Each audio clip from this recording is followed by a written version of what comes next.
саундчек. Ще ходиме на събор. Почва влога.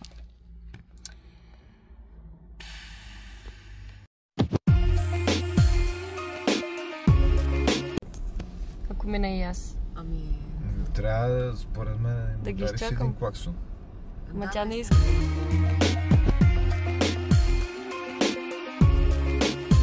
Сега идеята е да не падна по тия стълби. Опа, чакай, тук много сложно.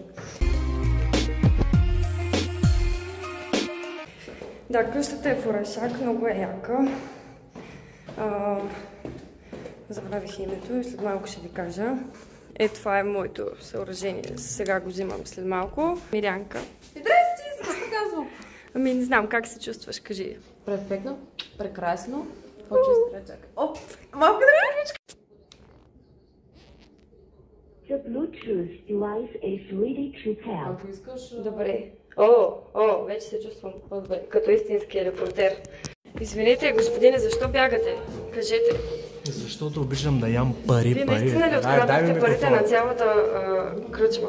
Да, моля ти за остави ме намиране. Отивам да вземам капара от собственика. Да, нагоре е собственика, след малко втори дубъл. Добре.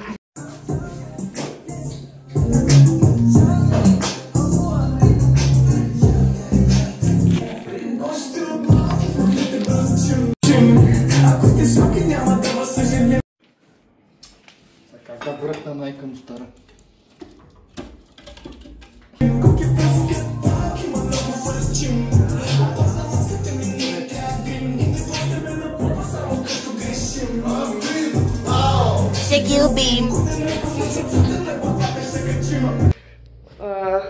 Единия изход. Тук чехли. Чакай. Сега отиваме в най-важната част на къщата. Ами не виж ето как се вижда от това. Така с пепа. Добър вечер! Помахайте! Здравейте! Аз... Здравейте, господине! Разбрах, че вие сте отговорник на месото тая вечер. Той го масажира. Снимай. Долу. Масажира го. Ние сме на двете камери. Да, ето това е Борко. Здравейте. Да. Били наляво малко тук. То и аз съм. Така е много добре, аз контролирам всичко. Отекат. Това е нашия домакин. Отекат. Значи за... Ако няма виждат в красивата страна. Ето да, така е. За троянски знахи, ето тук това е къщата на Борко. Вижте колко е голяма. Той ни е приютил тая вечер. Да, 10 места. 10, повече, даже има нищо. Да. За такова. Айде, честит празник на любовта! 2, 3, 1, 2, 3, 1, 2, 3, стъпка, След песни и танци отправихме на другия ден към Същинския събор, по пътя на който може да се насладите на всякаква природа. Като отидохме, ни посрещнаха с песни и танци, имаше страшно много народ навсякъде, както може да видите.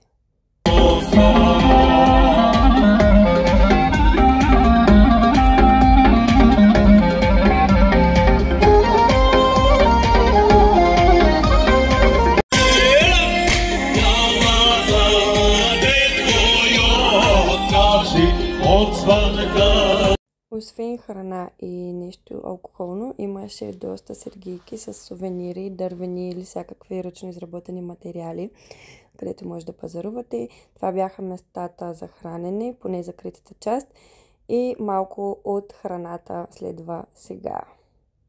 Тук един sneak peek какво може да ви продадат докато ядете.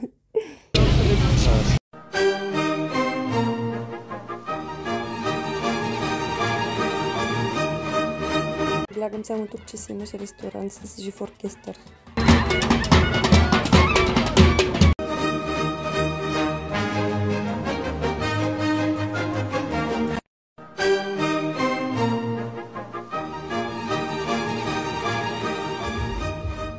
Тук съм снимала един фонтан с греяно вино и ракия, който страшно много ме впечатли.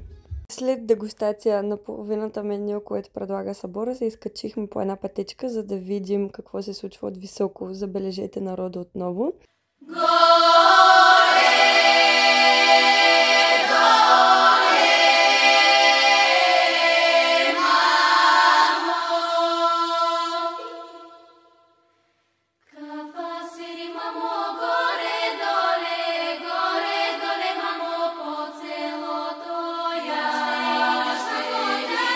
тук ще използвам време да ви разкажа за този панаир.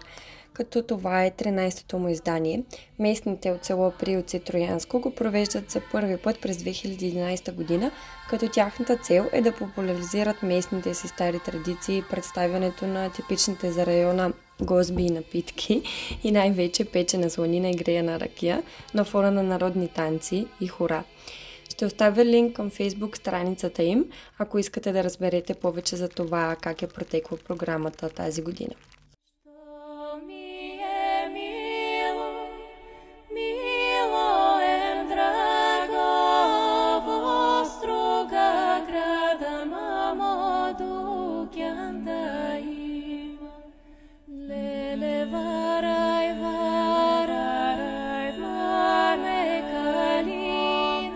Връщаме се долу да прегледаме хоротеката, която беше края на събитието за съботния ден, но по принцип през цялото време се събираха тълпи от хора и играха хора, както може да видите, дори прасенцето и той игра. По-късно сме му благодарни, защото дойде при нас и ние се направихме една заветна снимка с него. След събора правихме нещо обичайно, играхме не се сърди човече. 2 hours later. Те строиха сайдница да ми хвърлят, да не видят нещо. 6, добре, боре, извинявай. A few moments later.